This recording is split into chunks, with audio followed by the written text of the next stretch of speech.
Shalom and welcome to another in our series of podcasts from Temple Beth Am, a dynamic center for conservative Judaism in Los Angeles. This is Meditation and Mindfulness with Rabbi Adam Kligfeld. Hello to those from my office in Los Angeles. Hello to those who are joining via Zoom. Hello to anyone who is watching on Facebook Live, and hello to anyone who is listening to this after the fact on the Temple Beth Am podcast series. It's Friday morning.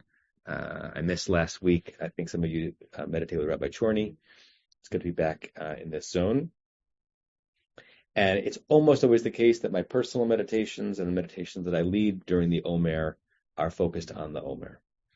And I'll give the brief introduction for those of you for whom the context or the whole notion is a novelty, that the Omer period, which biblically was agricultural, about the early ripening barley in the fields of the land of Israel, and then took on an overtone of counting up to the revelation of Mount Sinai in the rabbinic era, and so the Omer is leading us to Shavuot, and then it had a little bit of a dip in the Talmud when there was a reference to a plague that was taking the lives of many students of Rabbi Akiva, which is why some people don't shave during periods of the Omer.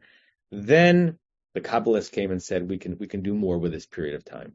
And they saw the 7x7 grid of 7 weeks of 7 days, and they mapped onto it the notion of the Sfirot, the 7 emanations of God's divinity. That is a significant part of the Kabbalah. It's very esoteric, but it's also something that can be brought down into our lives.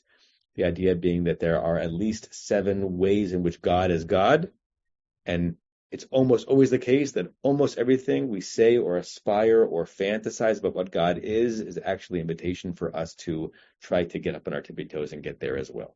Right? So it's both that God is the most other thing that exists, the transcendent God, and God is the most proximate thing that exists. Right? So we are in the 4th week of the Omer, which means it is the week of Netzach. Netzach is a wonderful Hebrew word. It means a lot of things. It can mean victory, right? The Yankees won. Yankees nitzchu. They emerged victorious. It also means forever. Something happens la netzach. It means it goes on and on and on. The Kabbalistic notion of Netzach is more the latter, although the ideas are related, right? Because what does victory mean? Victory means that which is important to you is going to endure. Not victory in a game, but victory in character, victory in values, is that your way of understanding things has a chance of enduring.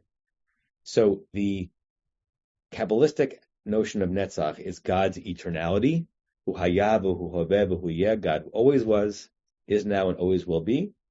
We do not have eternality, but we believe that a piece of our neshama, a piece of our spirit, because it comes from God, is always attached to God, and therefore we have a tiny whisper of eternality. But even if you take it out of the realm of the notion of eternal life, there is a notion of trying to live in such a way that things that matter last. That's Netzach. That's a human Netzach, right? Relationships, projects, commitments to tefillah, commitments to things that matter. I had an encounter in the last few weeks where I really wanted to respond to something strongly, strongly worded letter in the professional realm, to respond to behavior that I thought was inexcusable. And I wrote the letter, and it was a good letter. And I almost sent it. I'm like, I wonder if I should run this by some people. And thank God I'm surrounded by really wise counselors, fellow staff members, shul leaders, and other colleagues. And by the time I had worked this through with the president of the shul and my colleagues here, and a great conversation with Rabbi Lucas, it was clear that the absolute best thing to do was not to send a letter. And that by not sending the letter, I would not be surrendering my power and my authority. I would actually be reserving it so that it actually might endure. Why do I mention that? Because today is the 5th day of the 4th week, And the 5 slot in Kabbalah is Hod. Hod in standard Hebrew means splendor, but in Kabbalistic Hebrew, it means humility. It means restraint. Hod, they play a game because the root of Hod is probably not the same root as Hodaya, like Modeh Ani, gratitude, but they play it as if it is that what is humility? Humility, or what is Hod? What is true splendor? It's having a certain sense of a gratitude and appreciation for what is, and a humility for not demanding more. It is holding back. And so on this day of the Omer, the 26th day of the Omer, our challenge is to connect to the Hod Shebanetzach, the part of ensuring our long-termness that relies on our holding back. Better way of saying is yielding. What did you not yield to recently that actually might impugn something lasting long term? And what are the opportunities coming up where if you hold back, if you restrain, even if you're afraid that that's going to limit you, is it possible that it actually might expand you? Okay. Hod Shebanetzach. So, with that in mind, that longer than I expected introduction, I invite you to close your eyes and descend very quickly as soon as that motorcycle goes by in La Cienega into deliciousness, into the luxury of claiming this space and this time is purely yours. Be selfish. These moments are just for you.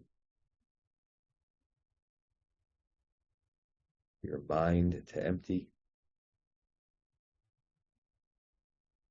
and for your spirit to fill.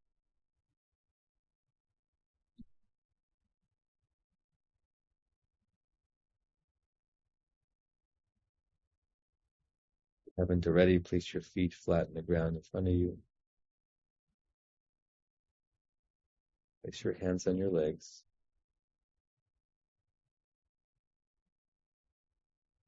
Make the micro adjustments so that your spine is straight and true. And everything else is given the permission to hang or sag and yield with a certain amount of Hod to gravity's pull.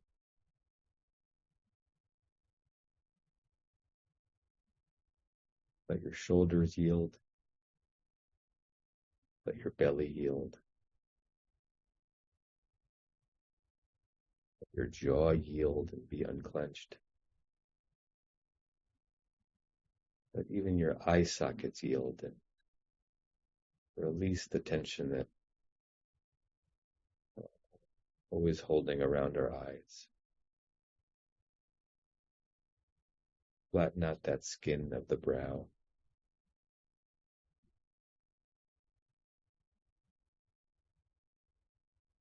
Breathe in through your nose, out through your mouth. And if it helps quiet everything else, it helps make this moment yet more real. You can hear your mind say, I know that I am breathing in. I know that I am breathing out. I know that I am breathing in. I know that I am breathing out.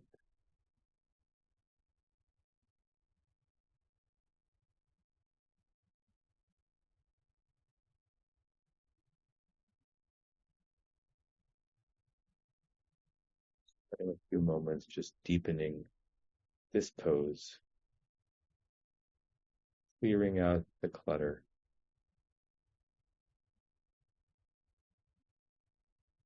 coming to a place tremendous and present alertness and tranquility.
That's endurance, long-term,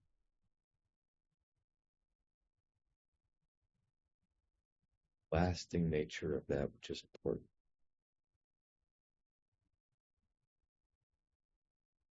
We get 1 pixel of God's Netzach.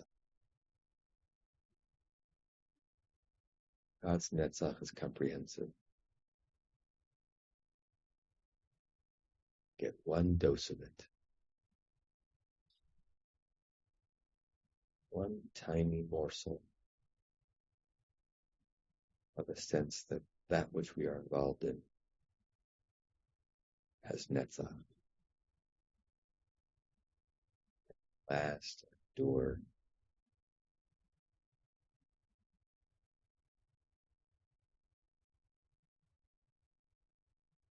So hard to make things last.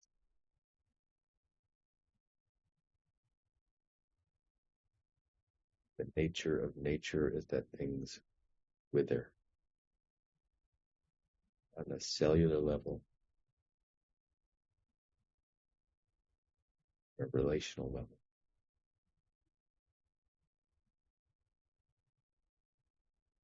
We counteract that and get more Netzach. Maybe with Hod, with modesty, with yielding, with saying less, demanding less, desiring less, consuming less.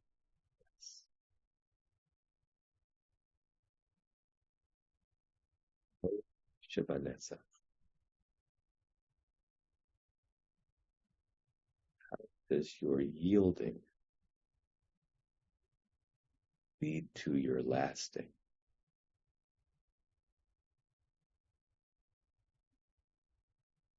How does your humility contribute to your eternality?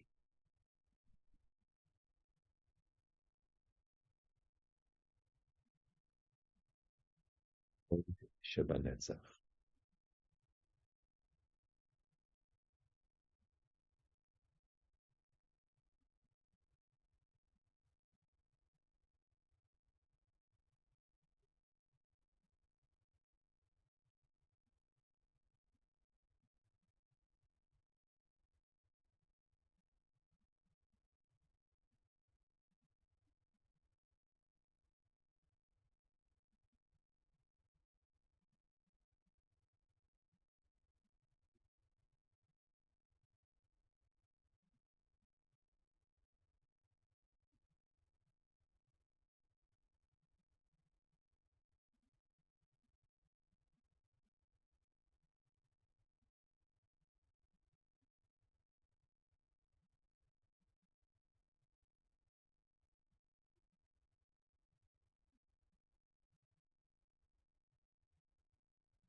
almost always an internal fight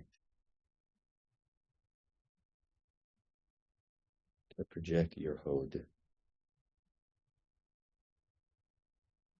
to have your humility govern your actions.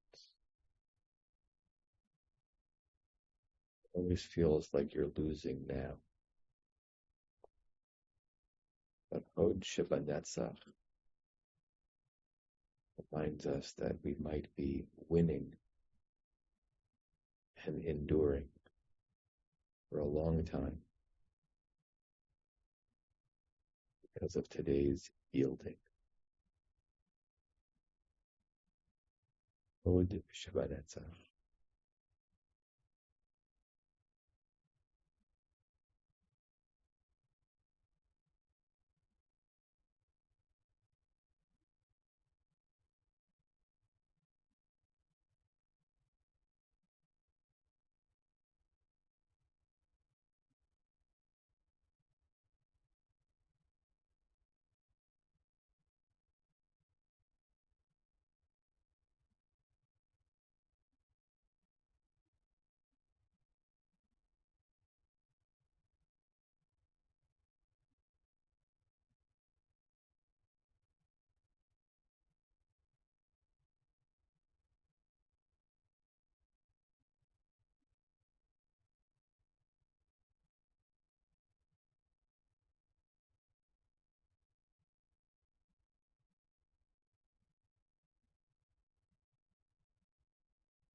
You can come to the surface,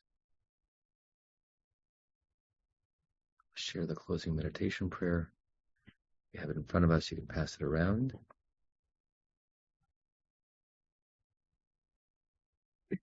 We say this 3 times. May we in all beings have happiness in the causes of happiness. May we all be free of suffering in the causes of suffering. May we all experience true happiness that has no taint of suffering. May we live in great equanimity, free from burdening attachment to loved ones and contempt for others, but rather with compassion for all. May we in all beings have happiness in the causes of happiness. May we all be free of suffering in the causes of suffering. May we all experience true happiness that has no taint of suffering. May we live in great equanimity, free from burdening attachment to loved ones and contempt for others, but rather with compassion for all. May we in all beings have happiness in the causes of happiness. May we all be free of suffering in the causes of suffering. May we all experience true happiness that has no taint of suffering. May we live in great equanimity, free from burdening attachment to loved ones and contempt for others, but rather with compassion for all. Wish you all a shalom, namaste, Shabbat shalom. Good luck with your yielding. You have been listening to another in our series of podcasts from Temple Beth Am, a dynamic center for conservative Judaism in Los Angeles. If you enjoy these podcasts, we invite you to write a review on the Apple Podcast site or wherever you get your podcasts. For more information about Temple Beth Am Los Angeles, go to tbala.org.